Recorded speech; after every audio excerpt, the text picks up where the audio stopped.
لکھی جانوں کی یہ آزادی کی قیمت، کتنی جانیں قربان ہوئی اس پر. 30 لاکھ یہ وہ فگر ہے جو کہ آج تک ہم کتابوں میں بھی پڑھتے آئے ہیں. ہو سکتا ہے کہ اس سے کہیں زیادہ ہو. کوئی آسانی سے تو یہ ملک ہمیں نہیں مل گیا نا. لیکن آج آپ جب دیکھتے ہیں کہ کس طریقے سے ہم باحیثیت نوجوان، ہماری آنے والی نسلیں آج کا دن مناتے ہیں، لیکن میجورٹی ایسے ہیں جن کو ابھی بھی معلوم نہیں ہے کہ کس طرح سے تحریک چلی تھی، کتنی جد و جہد تھی، کتنے سال کی اس کے پیچھے، اور اس کے بعد یہ ہم نے وطن حاصل کیا تھا. آپ کچھ میرے خیال سے کہنا چاہ رہے ہیں صاحب؟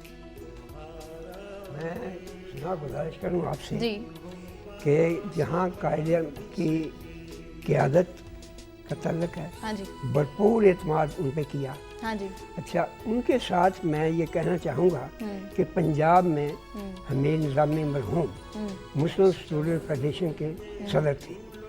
انہوں نے اس حیثیت سے عظیم خدمات انجام دی ہیں، اور میں ایمانداری سے سمجھتا ہوں کہ انہوں نے پورے پنجاب کے اندر ایک ایک ضلع میں ایک ایک شہر کے اندر مسلم اسٹوڈنٹ فیڈریشن کو آرگنائز کیا جی اور فعال بنایا، فعال کیا. ایکٹیویٹ. اب دیکھیں کہ وہ مختلف علاقوں میں گئے، مختلف اضلاع میں گئے.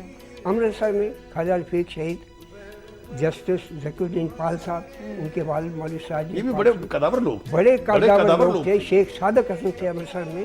کہ ان کی خدمات دیکھیں کہ آل انڈیا مسلم لیگ کو جو پنجاب میں کامیابی ملی ہے اس میں مسلم اسٹوڈنٹ فیڈریشن کا بڑا حصہ ہے، اور حمید نظامی مرحوم نے دن رات ایک کیا ہے.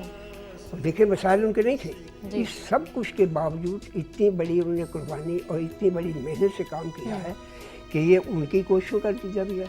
پھر مزید نظامی صاحب بذات خود مسلم اسٹوڈنٹ فیڈریشن میں رہے. وہ علم انہوں نے پوری زندگی اپنی بلند رکھا ہے، پوری اس کو گرنے زندگی نہیں دیا. انہوں نے وقف کر رکھی تھی قیام پاکستان سے لے کے تکمیل پاکستان تک، اور اس کے مقاصد کے حصول کے لیے کوئی ایسا مجاہد پیدا نہیں ہوا جس نے کشمیر پہ انڈیا کے بارے میں اس طرح کھل کر بات کی ہو. جہاد کیا. ان سے بڑا جہاد میں نے کم از کم نہیں دیکھا اس دور میں نہیں دیکھا. اگر آپ اجازت دیں گے جی. بہت